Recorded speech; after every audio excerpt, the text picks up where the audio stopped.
அக்கா ஏண்டா பிளவுஸ் தைக்கணும்க்கா. தச்சுக்கலாம்டா. எவ்வளோங்கக்கா ஸ்டிச்சிங்க்கு? 400 பா. சரிங்கக்கா பஃப் வச்சுங்கக்கா, அப்படியே ஒரு நாட்டு வச்சு விட்டுருங்கக்கா. ஓகேடா, பஃப் நாட்டுக்குலாம் எக்ஸ்ட்ரா அமௌண்ட் போடுவேன். என்னங்கக்கா எப்பவும் போல தான் ரேட்டு தானேக்கா சொன்னீங்க போன் பண்ணும்போது?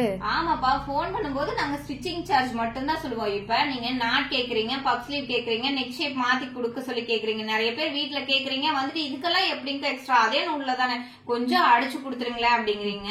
தெரியாம தான் கேக்குறேன். ஹோட்டலுக்கு போறீங்க, அதே மாவு தான், ஆனா கீ ரோஸ்ட் இருக்குது, ஆனியன் ரோஸ்ட் இருக்குது, மசால் ரோஸ்ட் இருக்குது, காளான் ரோஸ்ட் இருக்குது. அவங்க போடுற பொருளுக்கு தகுந்த மாதிரி ரேட் மாறுது இல்ல, அதே மாதிரி நாங்களும் செய்யற வேலைக்கும் போடுற பொருளுக்கு தகுந்த மாதிரி ரேட்டும் கொஞ்சம் எச்சாகும்ல. அது மட்டும் என்ன அதே நூல்ல அடிச்சு கொடுத்துருங்க அப்படிங்கிறீங்க. நாங்களும் இதுக்கு டைம் ஸ்பெண்ட் பண்ணி தான் நாட் வைக்கணும், நெக் ஷேப் மாத்தணும், பஃப் ஸ்லீவ்னா பஃப் ஸ்லீவ் வைக்கணும். அதனால இனி யார் வந்தீங்கன்னாலும் கோவிச்சுக்காம இந்த மாதிரி எக்ஸ்ட்ரா சின்ன சின்ன வேலைங்க கொடுக்குறீங்க அப்படின்னா அதுக்கு நாங்களும் எக்ஸ்ட்ரா ரேட் சொல்லுவோம், அதை நீங்களும் கொடுத்துருங்க.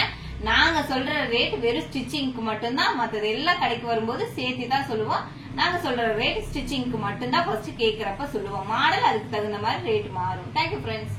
அக்கா ட்ரெஸ் ஒண்ணு வேணும்க்கா, நாளைக்கு ரெடி பண்ணி தர முடியுமா? நாளைக்கு கண்டிப்பா முடியாதுப்பா, கொஞ்சம் ஒர்க் இருக்குது. கொஞ்சம் ட்ரை பண்ணுங்கக்கா.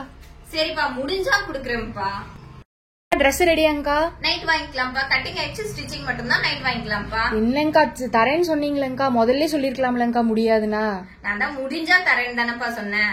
இத்தனை தடவை நடக்க வைக்கிறீங்களேங்கக்கா, அந்த டெய்லர்களே இப்படித்தான். ஆமாப்பா, இந்த டெய்லரே இப்படிதான். ஒரு நாள்ல கேட்டீங்க, முடியாதுன்னு சொன்னா சரி உங்களுக்கு கண்டிப்பா குடுத்துறணுங்கிறதுக்காக நாங்க ஒரு 2-3 மணி நேரம் சேர்ந்து ஒர்க் பண்ணாலும் பரவாயில்லன்னு சொல்லிட்டு உங்களுக்கு ஸ்டிச் பண்ணி நைட் கொடுத்துறோங்கிற. ஆனா அதை வாங்குறதுக்கு உங்களுக்கு பொறுமை இல்ல.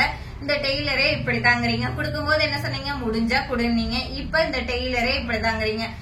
டெய்லர்ஸ் எல்லாம் கொஞ்சம் பிகினர்ஸ் ஞாபகம் வச்சுக்கோங்க. கஸ்டமர் கொடுக்கும்போது ஒரு சிலர் முடிஞ்சா கொடுப்பாங்க. கடைக்குள்ள நம்ம கிட்ட துணி வந்துருச்சுன்னா அவங்க கேட்ட டேட்ல குடு அப்படிம்பாங்க. குடுக்கலைன்னா உங்களதான் திட்டுவாங்க.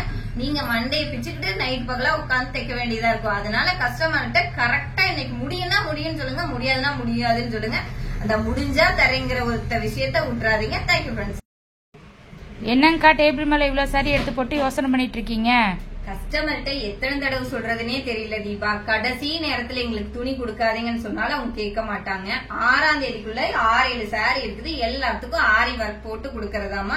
நீங்க ஆடி மாசம் ஃப்ரீயா இருந்தோம் இல்லங்கன்னா, நாங்க இப்பதாங்க சாரி எடுத்தோம், எங்களுக்கு நீங்க போட்டுதான் ஆகணும். நாங்க சரி பரவாயில்ல வாங்கிட்டு எங்கேஜ்மெண்ட் தைச்ச அளவு பிளவுஸ் கொண்டு வந்தீங்களான்னா, எப்பவோ தைச்ச பிளவுஸ் கொடுத்துட்டு இது கரெக்டா தான் இருக்குதுன்னு பொண்ணு சொன்னாங்க, நீங்க தச்சிருங்கிறாங்க.